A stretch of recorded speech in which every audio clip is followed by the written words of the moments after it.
Hi there, and welcome to The Daily Gardener, an almanac of garden history, literature, and small botanical joys. I'm Jennifer Ebling, and today is February 26. Late February is when we're still living on foundations. What was laid months ago, years ago, sometimes generations ago. In the garden, we admire what blooms, but we rarely see the hands that prepared the ground, the quiet labor, the early encouragement.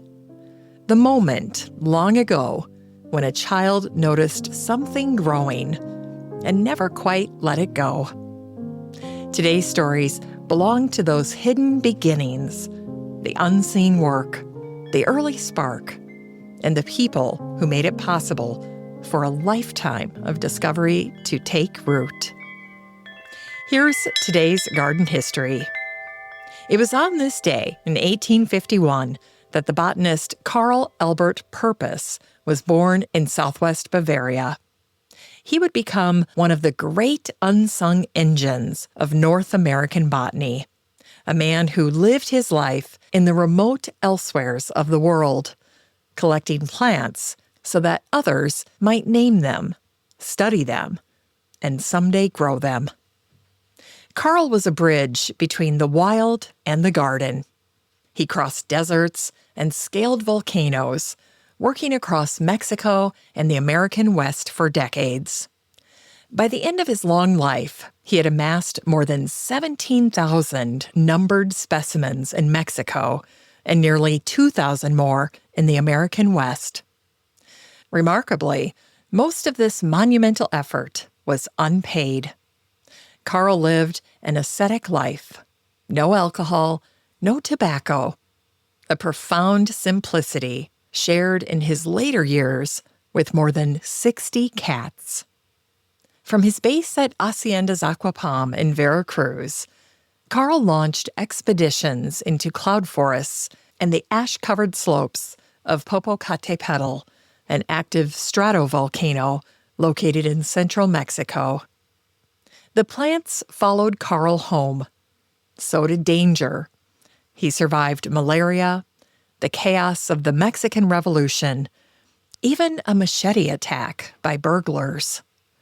But perhaps his most Carlian moment came in 1897 during a shipwreck off Baja California. As the ship went down, Carl ignored the panic to save what mattered most: his plant presses. He spent the night sleeping on a desolate beach, guarding his soggy specimens from what he described as very numerous coyotes. Gardeners still walk among his legacy. When we encounter Snow Mountain beard tongue, Penstemon purpusii, or the striking night-blooming cactus, Holocereus purpusii, we are seeing the rewards of a man who searched for the winter hardy in tropical places, plants tough enough to survive the frost of a northern garden. Carl Albert Purpus lived at the edge of things, the edge of wilderness, the edge of science, and the edge of recognition. Today, we remember the man who quietly carried the beauty of volcanic peaks into the palm of our hands. And it was on this day, in 1857, that the microscopist Jacob Whitman Bailey died at just 45 years old. Jacob is remembered as the father of American microscopy, a man who taught a generation of scientists how to see what the naked eye could not.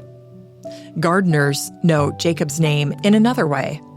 The desert marigolds, the genus Bailea, were named in his honor by his close friends Asa Gray and William Henry Harvey.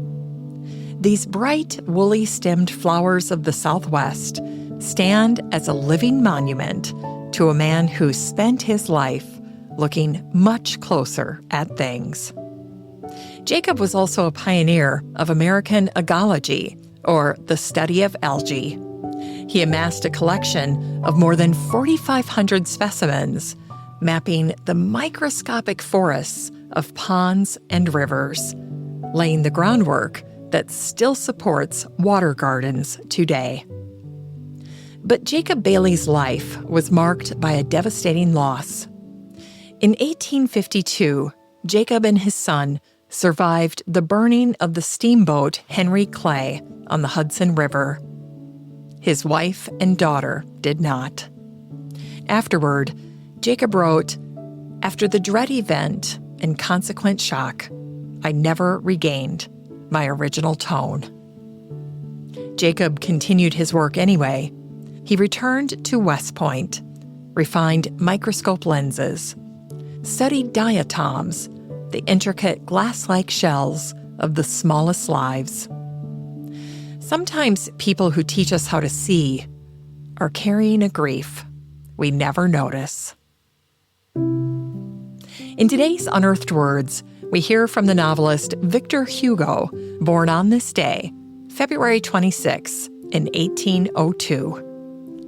In Les Mis, Victor defends a flower bed criticized for not producing food. For Victor, a garden was not a luxury. It was a sanctuary of scale, offering intimacy and immensity at the same time. Victor later wrote, "A garden to walk in and immensity to dream in. What more could he ask? A few flowers at his feet, and above him, the stars." Victor spent many of his most productive years in exile on the island of Guernsey, where his garden at Oatville House became both refuge and compass. There he planted an oak for a future he knew he would not live to see. He built spaces meant not for display, but for thought, for endurance. Victor once said he had 3 teachers in his life: his mother, an old priest, and a garden. Not a classroom, not a lecture, a garden.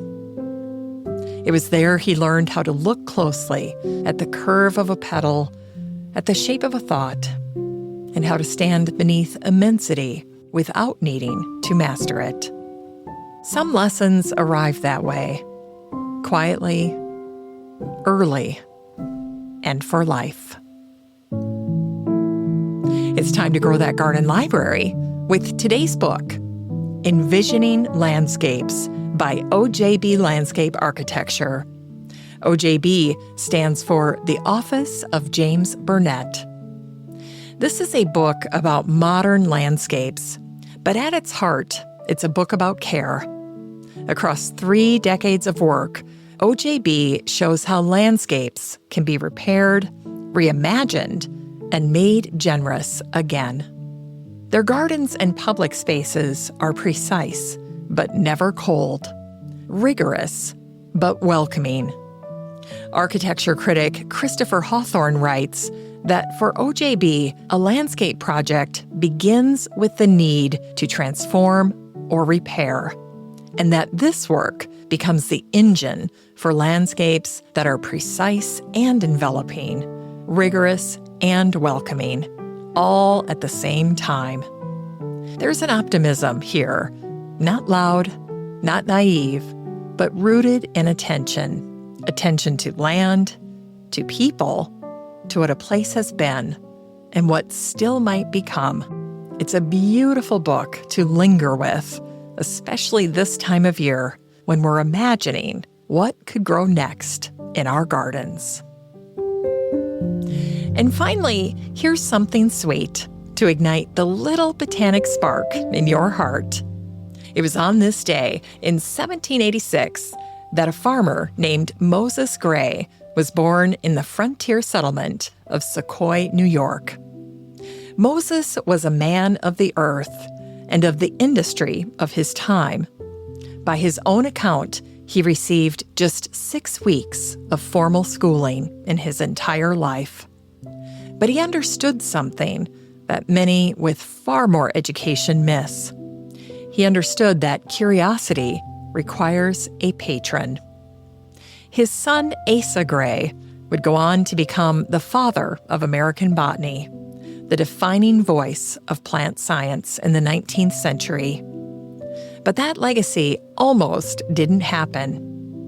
In Asa's early years at Harvard, botany was not a profession in the way that we think of it now. It was precarious, poorly paid. More than once, Asa stood on the edge of abandoning his research, ready to return to the stable, predictable life of a country doctor simply to survive. Each time the dream faltered, Moses stepped in, the tanner who spent his days grinding bark to cure leather. He quietly sent his hard-earned money to Cambridge, to Asa. He didn't just offer a loan. He underwrote time. He bought his son the freedom to look at the world a little longer and a little more deeply. Asa never forgot those early years, working at his father's side. Long days, feeding bark to the mill, driving the horse in endless, monotonous circles. And then, in the stolen hours between chores, Asa identified his very first plant, the spring beauty, Claytonia virginica, sometimes called the fairy spud. Moses Gray never discovered a species himself. He never wrote a botanical paper. But without the tanner from Sasqua, the great gardens and herbaria of America would look very different today. Every great garden has someone like Moses Gray behind it, someone who prepared the soil, someone who paid the cost, someone who believed in the harvest long before the first seed ever sprouted. As we close the show today, remember much of what we love in the garden was once carried carefully through difficulty, pressed flat, protected from the weather, saved when other things were lost. The great work isn't always loud.